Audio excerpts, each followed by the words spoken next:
Well, good afternoon, everyone, and welcome to Booked for Lunch. I think most of you know me, but I am Kim Mellon, co-director of the Wilton Historical Society, along with Allison Sanders. Joining us today is Dorothy Wickenden, author of The Agitators, Three Friends Who Fought for Abolition and Women's Rights. This is the perfect book for us to be reading and discussing right now. It complements our book selections of the past year, some of which highlighted milestones of women in American history, including The Women's Hour by Elaine Weiss about the ratification of the 19th Amendment, and Yale Needs Women by Ann Gardner Perkins about the first class of women students admitted to Yale University. This year, the Wilton Historical Society produced its first fully online exhibit called Hannah Ambler, Grace Schenck, and the Vote, which recently won an award of merit from the Connecticut League of History Organizations. The exhibit brings to light two of Wilton's prominent suffragists and places these remarkable women in the historical context of the women's fight to gain the right to vote. It is available to view on our website. Today, we are going to discuss three other remarkable women. The Agitators was called a masterpiece by the New York Times Book Review, and we are honored to have Dorothy Wickenden here to tell us more about the lives of these three brave, intelligent, and dedicated friends. Dorothy has been the executive editor of The New Yorker since 1996. She also writes for the magazine and is the moderator of its weekly podcast, The Political Scene. Dorothy comes to us by way of two of our guests today, Judy and Hal Higby.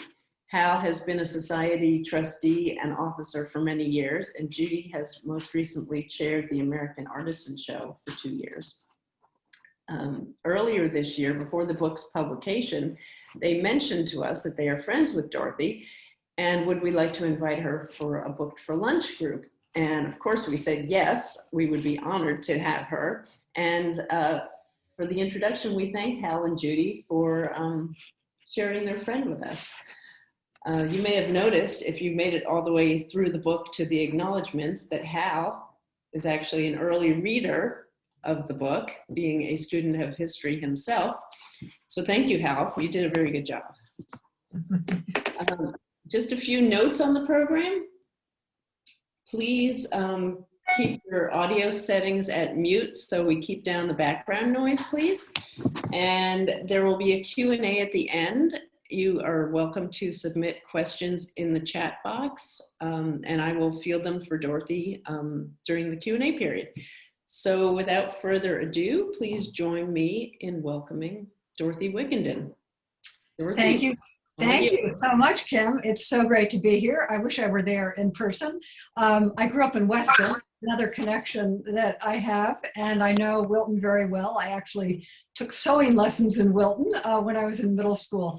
And I also want to thank Hal, who read my chapter on Gettysburg and vetted it for me, because I am not exactly an expert on Civil War battles, nor am I a historian, as you may know if you read the acknowledgments at the end. So I thought that, I know some of you have read the book, and I thought that it would be fun to include a slideshow as I talked about these women and why I chose to why I chose to write a book about them. So we're starting off with Frances Seward, and look at her. I mean, she seemed like a totally unlikely person to reinvent herself as a revolutionary. She was a shy, aristocratic, ultimately to become very wealthy woman. She was a bookworm. She got married when she was 19 in 1824 to a man she loved dearly, but he was the junior law partner of her father, and she expected them to live a cozy life together quietly in Auburn. She couldn't have been more wrong about that. I first learned I'd never heard of Frances Seward, except vaguely, and I decided to, I first learned about her at greater length when I was researching my previous book, Nothing Daunted, which was about my grandmother who grew up in Auburn. I had never been there. I went to Auburn to check out her claim that her grandparents lived next door to the Sewards.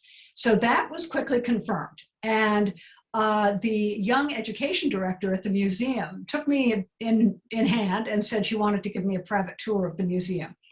So she did not, quickly discovered she did not want to talk about William Seward. She wanted to talk about his beautiful and highly accomplished but unknown wife, Frances. Hold on, I'm just learning. There we go.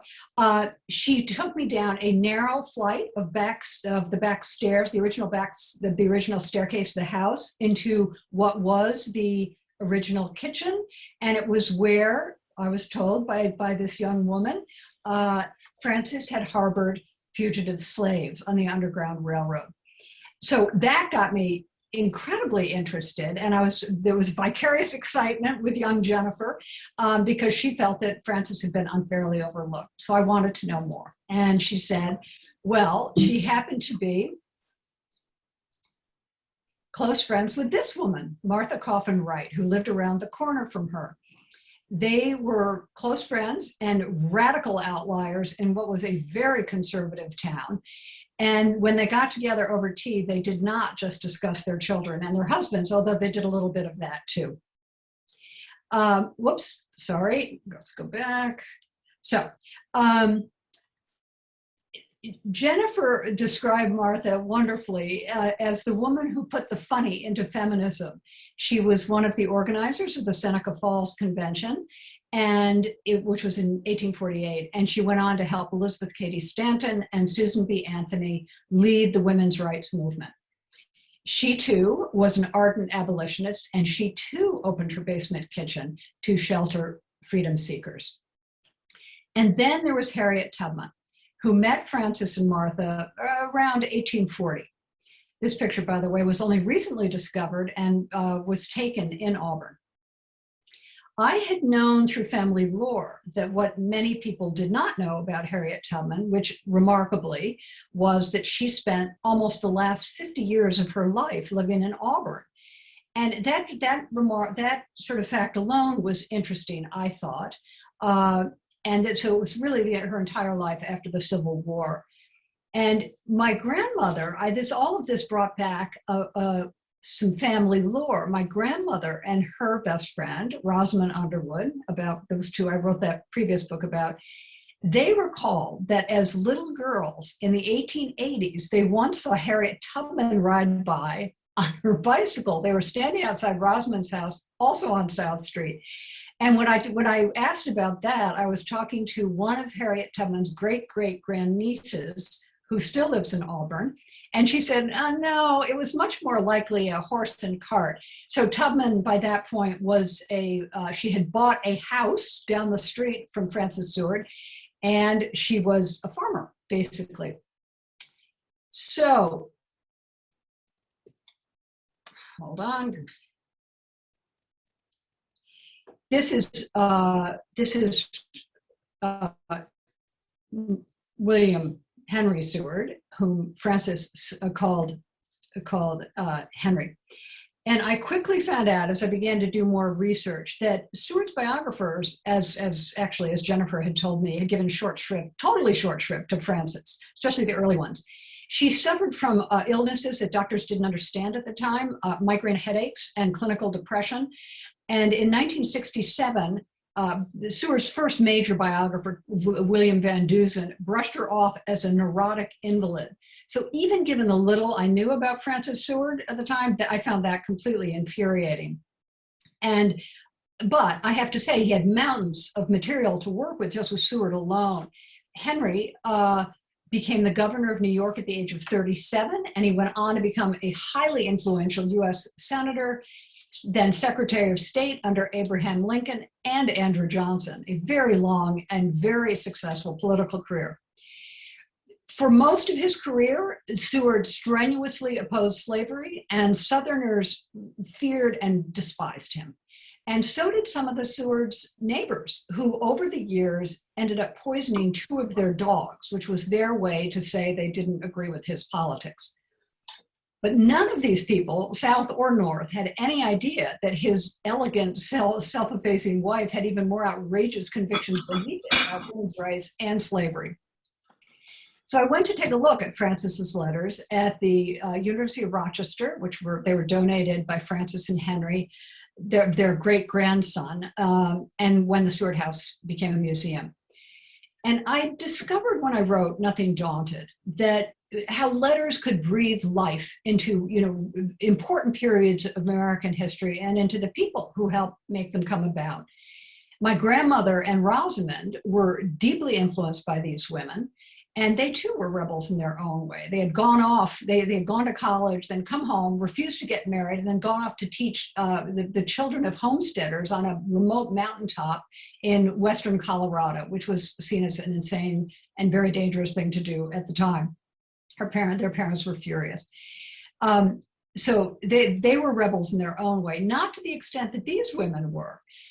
So I began reading Francis's letters, which were even more revelatory than I had expected. They were all about race, gender, politics, and marriage in the 19th century. It was really a whole array of laws and a way of life that these women were beginning to conspire to overturn. This was all just incredibly exciting to me. These letters were basically untouched. And one of the first that I read was from Frances to Henry, her husband, about her beautiful sister, Lizette, who lived around the corner from them. And she was being beaten by her husband. So she described her brother-in-law, who of course she despised, as the brute she lives with, and said that Lizette would cross the ocean to escape him if she could take her daughter with her. Frances wrote, "Men have framed laws to uphold themselves, I believe, in their wickedness." She was way, way ahead of the times in this. Women literally became their husband's property upon marriage. And men had total control over them. They could do whatever they wanted to their wives, including beat them up, which they did regularly. Women couldn't sit on juries, make a will, sign a contract, or file a lawsuit. And needless to say, they couldn't vote. Most women didn't even consider the idea of divorce because they would lose their children. And if they had inherited any property, that would be gone too. And they would lose their reputation. So that was her first big sort of wake-up call about what was wrong with this democracy. 2 years later, she had another shocking experience which turned her into a full-fledged abolitionist when she headed south with Henry and their young son on a long trip to Virginia.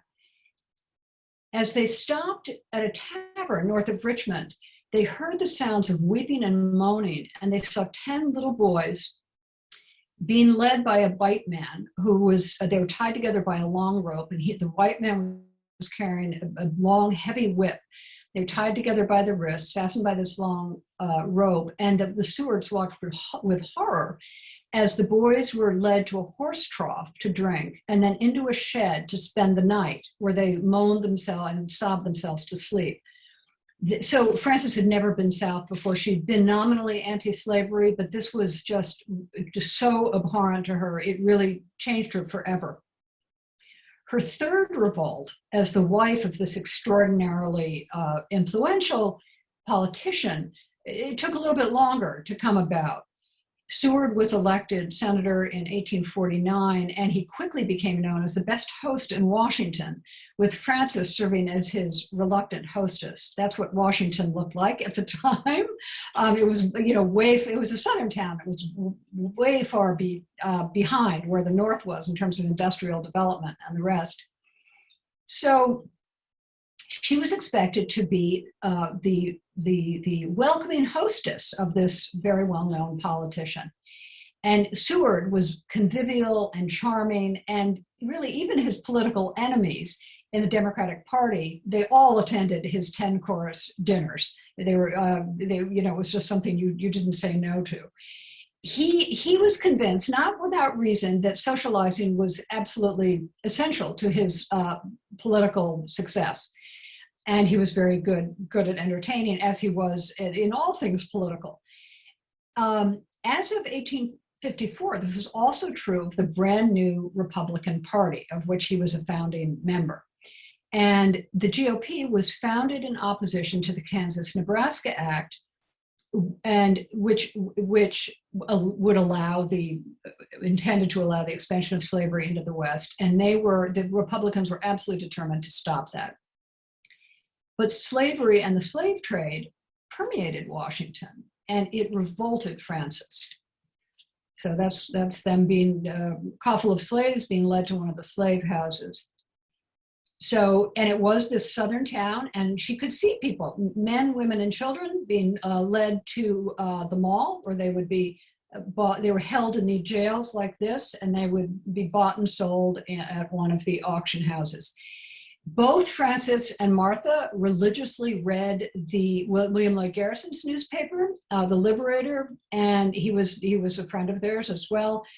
And he wrote in the first issue about Washington, "A fouler place scarcely exists on earth, and as a mart for slave traders, it is unrivaled." But in Henry's exclusive circles, a strict hierarchy determined your social life.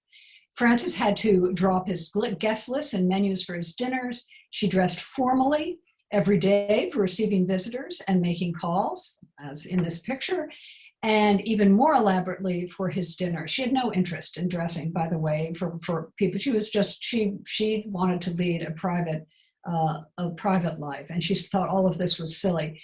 She wrote in her journal that dressing and socializing consumed 2/3 of the time of well-off women. And she, of course, thought this made them as vapid as they were presumed to be. So after she had started this new life in Washington, she wrote to her sister Lizette, "It is the life to which I am doomed." Still, she did extract an agreement from Henry in 1850. She would continue to live in their beautiful home, her beautiful home, which she inherited, in Auburn, where she intended, and she did. She read her books, she worked in the garden, and she continued her anti-slavery activities. In return, she'd come to Washington once a year during the winter social season, as it was called, and plan and run his holiday parties. It was a pretty unusual arrangement, to say the least, but it worked more or less until the 1850s, when the pro-slavery and free state men in Kansas went to war in the conflict known as Bleeding Kansas. And the Supreme Court issued the Dred Scott decision, which described Black men and women as beings of an inferior order. Dred Scott also overturned the Missouri Compromise of 1820, and it did open up the West to the spread of slavery.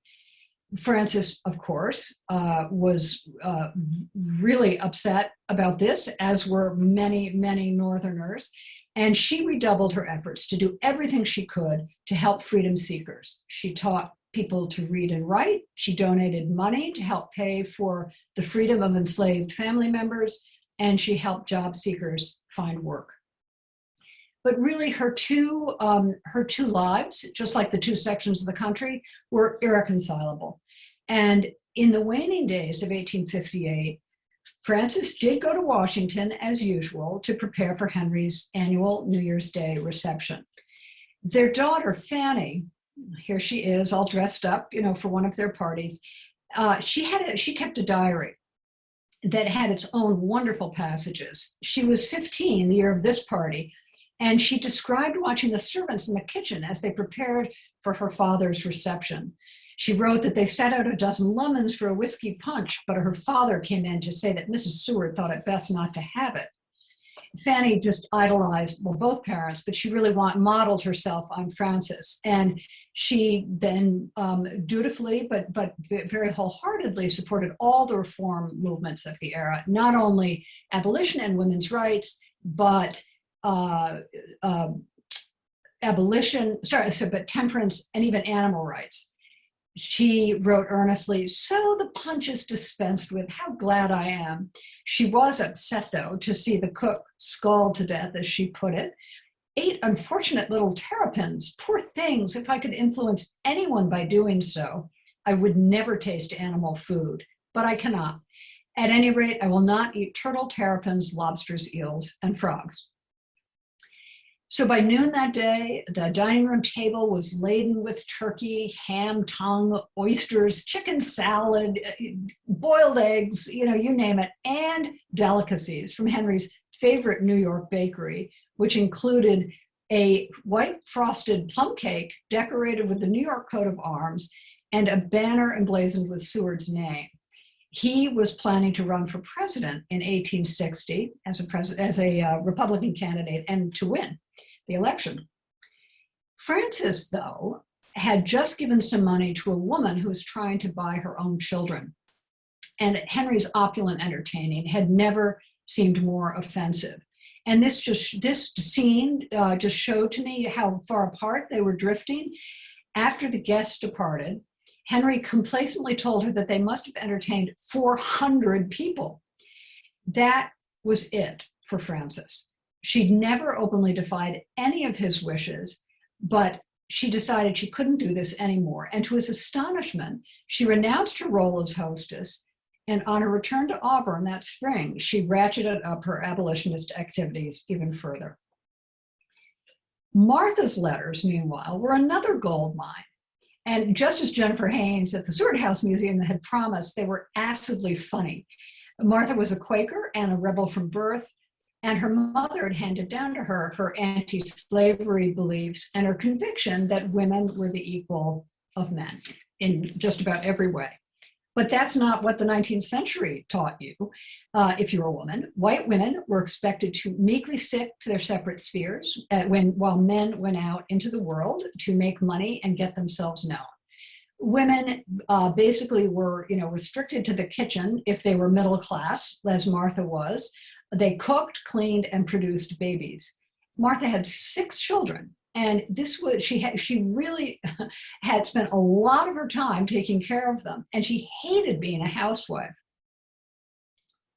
This was her husband, David, and he was a lawyer whom she really envied, his challenging law cases as she saw them and his freedom to travel for work. She didn't have Frances's large inheritance and a house full of servants.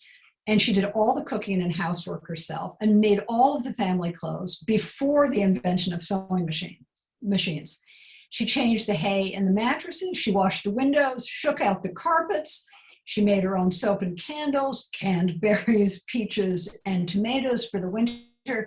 And she wrote in one letter to Lucretia, it took her 3 hours one morning to bathe the youngest children because she had to go out and haul the water from the well and heat it. And it was just a huge undertaking. So this is Martha on the right with 3 of her older children. Her letters and these photographs are part of the Sophia Smith collection at Smith College. And I went to Northampton and began reading those.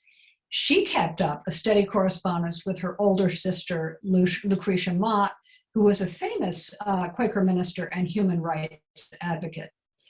In one letter, Martha summed up the drudgery of her days in a line that I couldn't get out of my head.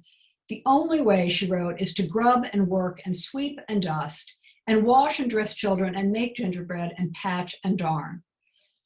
Still, she transformed her frustrations into a sardonic serial of family life. She was just a gifted writer, something that she didn't acknowledge.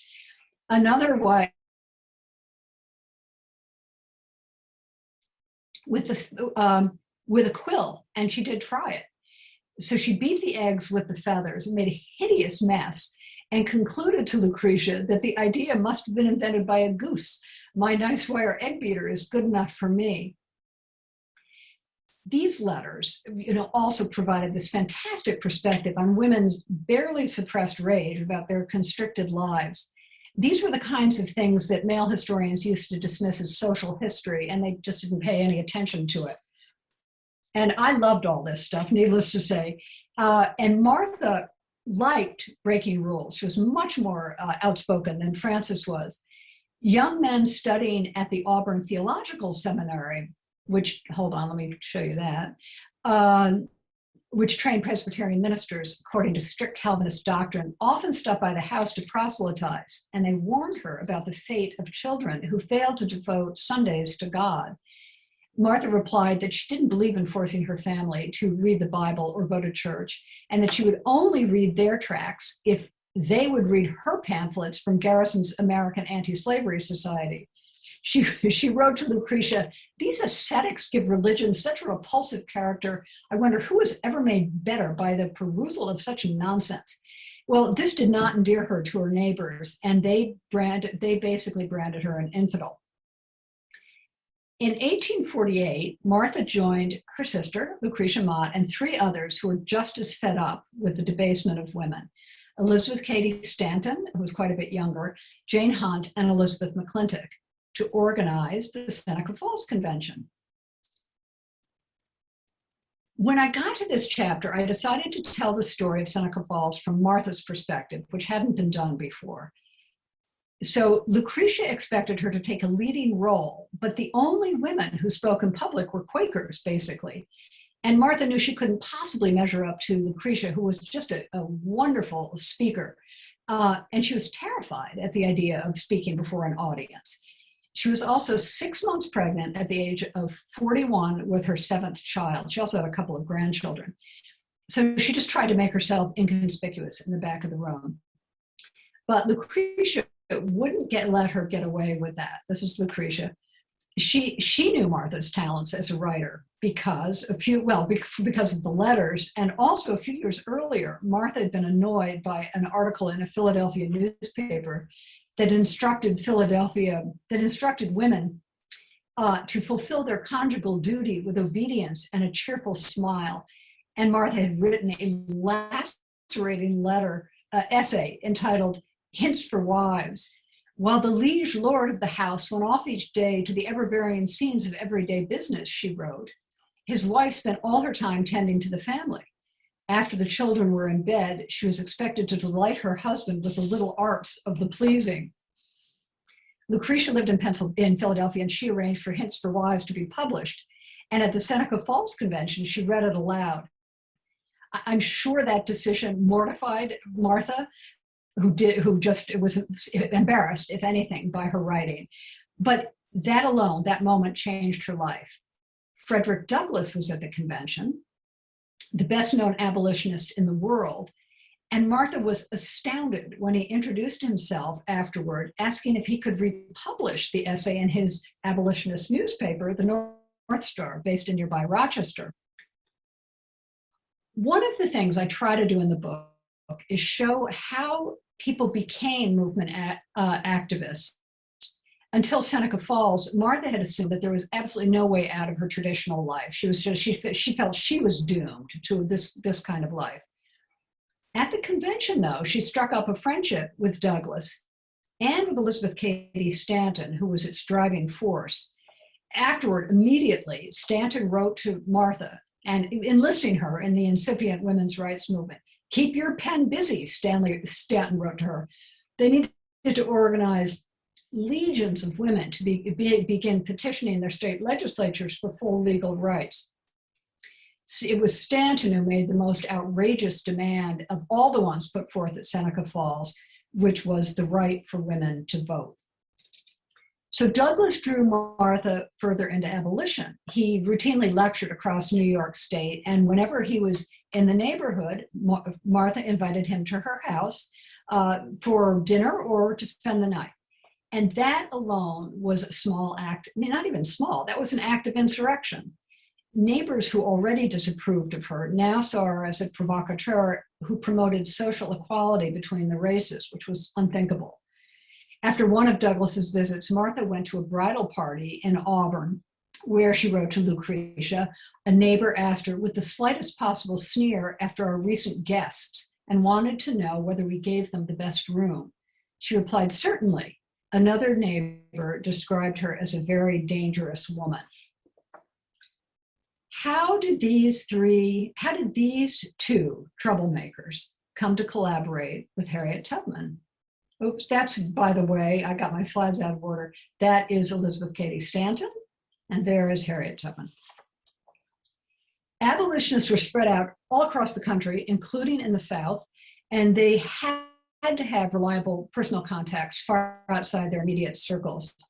In 1849, Tubman walked out of slavery in Poplar Neck, Maryland, to Philadelphia. That was a distance of almost 100 miles, leaving behind her parents and siblings and her husband. He was a free man. He had no desire to try his chances elsewhere. It was a very dangerous thing, as you know, to try to flee slavery. Tubman was so proactive and so laser focused in everything she did. She immediately made herself known to all of the abolitionists in Philadelphia, and she became particularly close to Lucretia Mott. It isn't known how Harriet met Frances and Martha, but a few historians have speculated, and I agree, that Lucretia introduced her to Martha during one of Martha's family visits to Philadelphia. And then Martha introduced Harriet to Frances in Auburn, which was a very convenient Underground Railroad stop midway across New York State on her way to Canada. And as we know, they both opened their basement kitchens to freedom seekers. So Frances and Martha, like everyone who met Harriet, were transfixed by the story of her life. She lacked the privilege of literacy, but as I see it, she very consciously created an oral history by telling the defining episodes over and over to Northern friends and eventually to larger audiences. How am I doing on time, Kim?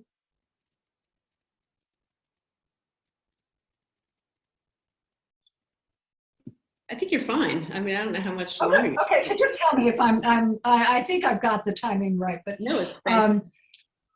okay, so Harriet couldn't remember her oldest sister, who was sold when she was 3 years old. Two older sisters had been leased away by their enslaver as their mother pleaded for mercy. And again, this was a story that Harriet Tubman told. In a recurring nightmare, she heard the thud of horses' hooves and the shrieks of women as men rode in and tore children out of their mother's arms. She was sent away, Harriet was sent away to work at the age of 6 or 7, and she had scars on her neck from a sadistic woman who thrashed her repeatedly for failing to do, she was a little girl, for failing to do the chores to the woman's liking. She had periodic blackouts from a head injury she'd suffered when an overseer hurled an iron weight at an enslaved man at a dry goods store, and it hit Harriet instead. These stories had an incredibly powerful effect on Frances, who had an unusual capacity for empathy. So to her, this woman, who was 18 years younger than she was, and barely 5 feet tall, but very strong, embodied the urgency and the potential of abolition. They came from entirely different worlds. There's Frances in her garden. But in addition to their mutual hatred of slavery, they shared a deep religious faith, and they talked about passages of the Bible often. Harriet was unstoppable. She was unafraid of being caught on her Underground Railroad journeys, and dubious, as Frances it was, it must be said, and Martha, that the lawmakers in Washington would ever agree to emancipation. So she was just a source of huge inspiration, Harriet was, to these white women in Auburn. Martha could hardly believe Harriet's courage and persistence.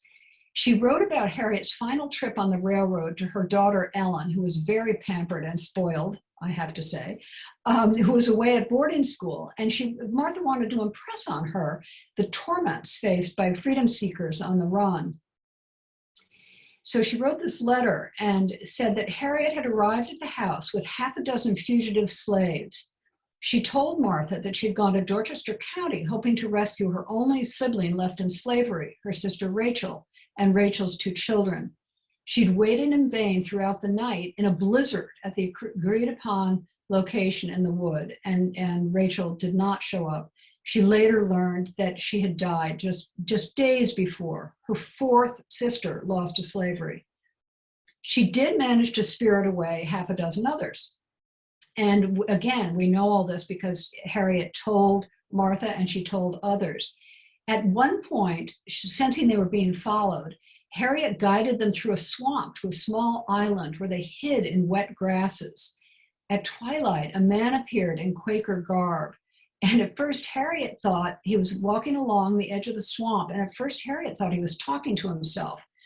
But as he drew nearer, she heard him say, "My wagon stands in the barnyard in the next farm along the way. The horse is in the stable. The harness hangs on a nail." That journey took more than a month because they were closely followed all the way through Delaware. So Martha wrote to Ellen in this letter you see here that one of Harriet's passengers was a woman who held her baby in her arms the entire way, while Harriet and the men helped along the other children. Martha wrote, "They walked all night carrying their little ones and spread the old comfort on the frozen ground in some dense thicket where they all hid, while Harriet went out foraging and sometimes could not get back till dark, fearing they would be followed. Then if they had crept further in and if she couldn't find them, she would whistle and sing certain hymns and they would answer." As I put these women's lives together, I also saw how meaningful Frances's relationship with Harriet became for Harriet as well, and also Harriet's relationship with Martha. In Auburn, in the spring of 1859, just as after Frances had told Seward she would no longer be his hostess in Washington, she began to think more daringly about her life. She had the examples of Martha, who by then was organizing conventions for women's rights and for abolition, and was braving hecklers and mobs as she did so. Harriet had returned to the Eastern Shore some dozen times, rescuing about 70 people, including her elderly parents, and taking them to Canada. Frances also knew from Harriet that her parents were not happy there. Her father had rheumatism. Her mother blamed her for depositing them in this remote, frigid land, and then constantly leaving, and with no promise that she'd ever return. So Frances had inherited some land in Auburn, quite a bit, from her father. One parcel was about a mile from her house on South Street, and it included 7 acres of farmland, a new frame house, a barn, and a few outbuildings. And she decided that Harriet should have it.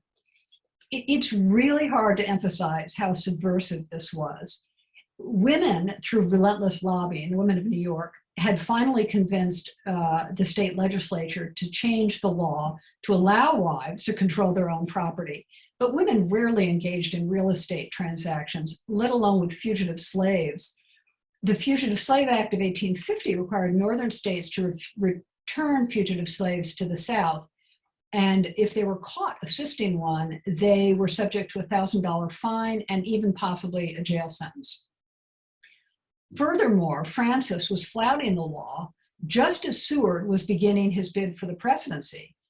Yet he opposed it as strenuously as she did, and he did approve the sale, which conveniently took place as he was embarking on an 8-month tour of Europe, Palestine, and Egypt.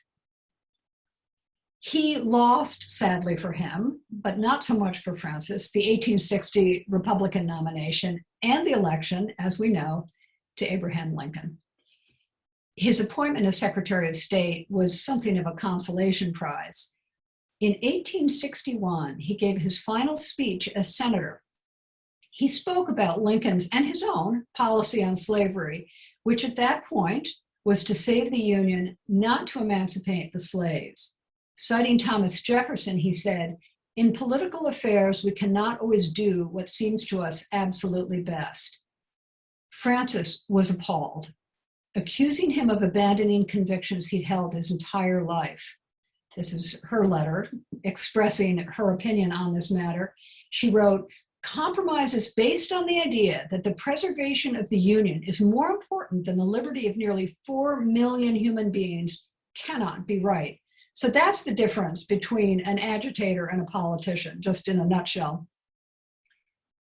A year later, when the North appeared to be losing the war, Harriet told another friend, Lydia Maria Child, that there would be no Union victory until the president ordered emancipation. And she said, in her inimitable way, "God's ahead of Master Lincoln. The North won't beat the South till he does the right thing.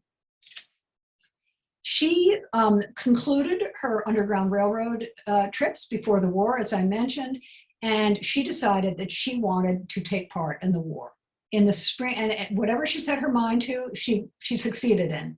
And in the spring of 1862, she persuaded Northern officials to sanction a new profession. She would go to Union-occupied Port Royal, South Carolina, and become a spy master for the Army. It was an idea she described to Martha as a kind of secret service. Now, the Union Army had only just begun to admit Black men into as soldiers, let alone Black women, but Harriet Tubman would not be deterred. She explained her mission by citing the book of Exodus. The good Lord has come down to deliver my people, and I must go and help him. The following year, she got to know, needless to say, all of the Union officers in Port Royal, and she put herself to work for them, spying. And the following year, she took part in a famous river raid along the Combahee River, helping an abolitionist colonel and some of the first Black soldiers rescue 750 people enslaved on several rice plantations along the water. Back in Auburn, Frances and Martha saw the war just as she did, as a holy cause. They all described it that way. Frances wrote to Henry that there would be no peace without a promise of liberty to all. Martha told her son Willie, a second lieutenant, before he left Auburn. Oh, that's Harriet Tubman in an etching in South Carolina. And then here's Martha with her son, Willie, and she told him before he left Auburn to die before ever helping to return a slave to the South. He fought at Gettysburg and that's where I had Hal helping me out in that chapter. He was very badly wounded. And Frances's son, Will, fought at Cold Harbor, Virginia, and in the Battle of Monocacy in Maryland. It's a less known encounter to most people, but he helped to prevent a rebel invasion of Washington. So to sum up, in the Agitators, I show the evolution of these three women over 3.5 decades from dependence into dissidence. And it took me a long time to write this book, a number of years. And as I was doing so, the country was again going through major upheavals. And a new series of grassroots movements were springing up, which had their origins, I think, in the causes Frances, Martha, and Harriet had taken on for halting domestic abuse and other assaults on women, for enacting equal pay, for ensuring unobstructed voting rights for all Americans, against the white beatings by white police officers of Black men. I mean, the issues go on and show how history does repeat itself in certain ways. They must have been so discouraged by the enormous difficulties of their work. They didn't often articulate that, although Susan B. Anthony did at one point. But last year, I love this statement by John Lewis, who was, of course, one of the great civil rights activists of our time.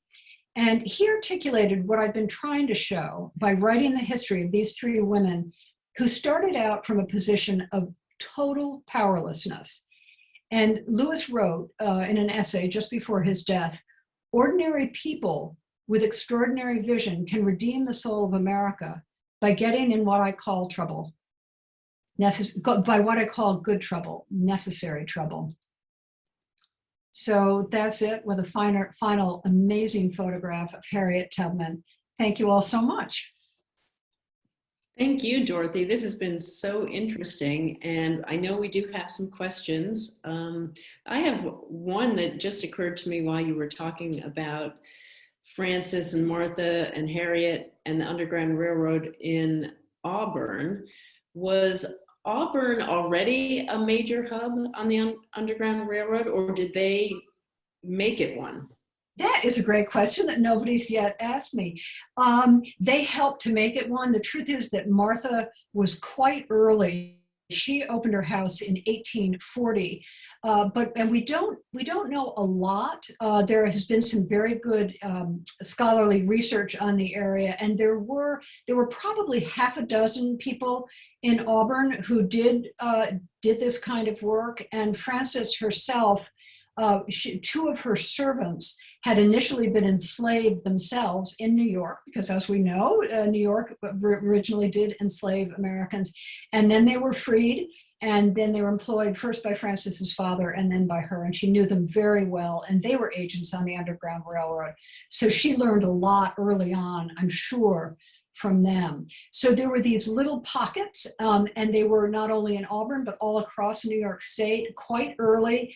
And then they just grew larger as with the Fugitive Slave Act of 1850, and as it seemed as though slavery was going to be spreading across the nation, the entire North became much more mobilized. So even conservative people who formerly had been quite conservative and were not active at all and had no particular interest in slavery began to sort of back the cause. We have a request from Mary Gail Gristina. She would like to make a couple of questions, comments. Mary Gail, feel free to unmute yourself. Okay, well, first of all, bravo on both your books. I met you at the library when you were doing Nothing Daunted. And you probably, and thank you, Hal and Judy, for getting this initiated and done. And you probably don't remember, my mother's maiden name was Hermenzi. And so I do remember, yes. Right. And so Jenny and Rami Lopat were first cousins, who I know you know. Rami was Jenny was my cousin for everybody else in the room, but right. That's anyway. So and it was this is a personal thing. It was very good. I got to reconnect with her in the last couple of years. So that was absolutely wonderful. Oh, anyway. Good.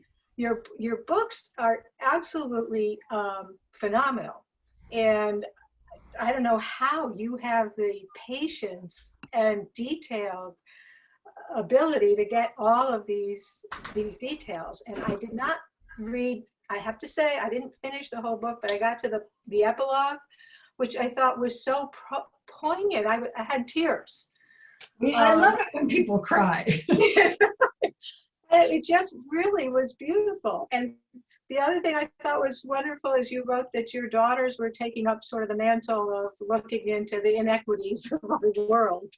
Yeah, which is proud of them. Which is nice. But thank you so much. By the way, Nancy Franklin wanted to join us. I've known her since before she was a fact checker at the New Yorker. And she was having technical problems with her phone and computer, but she says hello. Oh, I'll send her the link to my next talk. She's a friend from the New Yorker, everybody. So right. So anyway, but you're just spectacular, and we really appreciate you joining the Historical Society for this. It was fabulous. Thank you so much. So that's why I wanted to talk and not write. I appreciate it. I really do. Nice to see you again. But Judy made a comment on chat saying that it's astonishing that Harriet Tubman lived for as long as she did, given what she went through as well as the times. I mean, did you have any idea what the typical life expectancy? It was like 55. Yeah, and Judy, this really struck me too. It's just it just shows her unbelievable fortitude, physical as well as spiritual and everything else. She was just phenomenal. And I think one of the things that's very hard to convey is who she was as a person, because she is larger than life in our imaginations because of her Underground Railroad journeys, which we all learned about in middle school, and then not much more than that. But she's this great American hero, but it's hard. I didn't have letters to draw from, but I wanted to bring her to life. And the fact that she outlived these close friends in Auburn and then became close to their children and grandchildren is really pretty incredible. And that was one of the things that struck me, that my grandmother had crossed paths with Harriet Tubman. It's sort of mind-boggling. although I'm getting older now too, so. Judy also is wondering, when are you going to be speaking at Gettysburg this summer? Yes, in fact, I'm speaking in person in Gettysburg, if anybody's interested in going.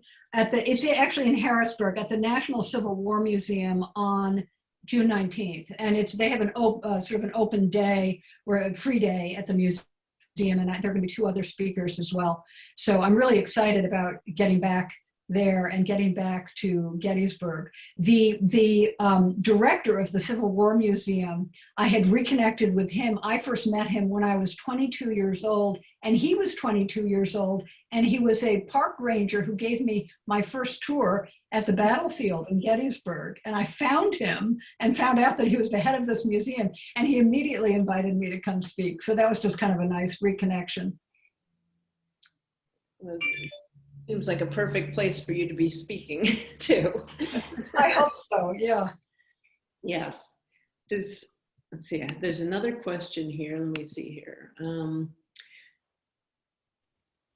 I'm fascinated with the parallels to what's going on today, including an attempt to thwart the results of an election and prevent the presidential transfer of power on March 4th. What's that? That was January 6th, the storming of the Capitol. Yeah, I think it was just a mist.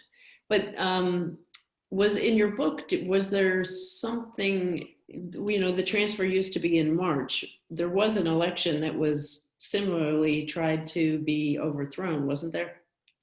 Yeah, Lincoln. And it's sort of incredible that he was elected, and then he didn't show up in Washington until January, right before February, right before his inaugural. And there was an assassination plot that was discovered. He took that long train journey from Illinois to Washington, and they thwarted this plot, but in Baltimore, but he could well have been assassinated then, before he even took power. Mm-hmm. That's what I was talking about. This is Mari. I made that comment, and it was about that similar attempt back on March 4th. I guess it was 1860 or 1861. Yes. Yeah, so that was fascinating. Thank you. To clarify, yes, I totally understand what you're saying, and that's a really interesting point. Yeah. And again, when just before the assault on the Capitol began in this past January, I was thinking, there at least we haven't reverted to the 1850s. It's not as bad. But when I saw that unfold, I thought, well, it's pretty close to the 1850s. It's very, very alarming what is going on in this country right now. Again. Yes, well, it's a wonderful book, and it's just beautifully written, and I thank you very much. Thank you for talking with us. It's a pleasure. So in your research, did you uncover anyone else, any other women or men for that matter, who you think deserves you writing a book about them? Well, first I was thinking, because people always ask that, and I always kind of hedge and say, well, you finished one book and you're doing your book tour and you're quite exhausted at the end of one of these undertakings, and this took me 7 years. So I have my eye on one potential person, but I'm just not ready yet. I need a little kind of cooling off period, and I need to kind of think through, and these are big projects, so you have to be. I knew that day in the Seward basement, where Francis harbored those fugitive slaves. I knew as my tour guide began talking about these women, I thought, this is a book. There's just no question. And that was just confirmed every step of the way. I just haven't gotten quite that sense of excitement yet, but we'll see. I haven't started digging yet. One last question here from Judy. She wants to know if you know Victoria Woodhall, an ancestor by marriage of the Higbee's son-in-law, Jonathan Woodhall Whitmer. Just vaguely. Wasn't she later, past this era? I'm not sure. Victoria Woodhull, I think it was, but Yeah. great for being, a descendant of her. She was another great, and I just don't know that much more about her. Anyone, let's see, there's another question here. Oh, Maurice just said she hopes they make your book into a movie. So do I. It's interesting though, Hollywood, I mean, I've been waiting for many years. I had an offer on Nothing Daunted, which also I think would make quite a good movie. Hollywood is averse to what they call period dramas. So although we're seeing a number of them now, we saw the Harriet Tubman movie, the Good Lord Bird. I don't know if anybody's seen that. That's a terrific adaptation for TV. And there's now, I haven't started watching yet, but there's the adaptation of the Colson Whitehead novel, The Underground Railroad, which is, you can watch streaming right now. So, it can be done. So we'll see. Well, we hope to see that soon. Let's see, the first woman to run for president who tapped Frederick Douglass to be a running mate without his knowledge. Is that, Judy just said that, is that a question, Judy? Was that Susan B. Anthony? No, Didn't she? Victoria Woodhull. Oh, we're going back. Wait, Woodhall, when did she run for president? In the 1870s, I think. How you might remember better than I. Boy, I got to go back and look at that. That's fascinating. Yeah, she's a tremendous. She ran on a free love ticket. Yes, I had heard that. Needless to say, that was not a popular ticket, I'm sure. She also named Frederick Douglass as her running mate, but she was apparently so certain that he would accept very willingly, she never bothered actually to ask him. He read about it in the papers. What was his response? Frederick Douglass. They may have gotten 2 votes of their own. Oh, not a great idea. Thanks, Dorothy, so much. Oh, Yes. well, listen, thanks, Hal and Judy and everyone for, for this has really been such a great addition to having read the book. I'm glad. I was worried that it would all be familiar to everyone, but no, I don't think you can ever have too much. I mean, every book that we've read, we learn some new aspect of the country's history. I mean, I'm not sure that I knew that Harriet Tubman was so involved during the war. you probably didn't. Very few people did. Mm-hmm. She was a force of nature. Yes. She absolutely was a force of nature. And the other thing Unbelievable. she was an incredible strategist. And I tried to show that in the book. She was brilliant. I mean, and so had such foresight and, yes, courageous, but never foolhardy. She was really something. Yeah. I have a much greater appreciation for her now. You Oh, really good. put her over the top.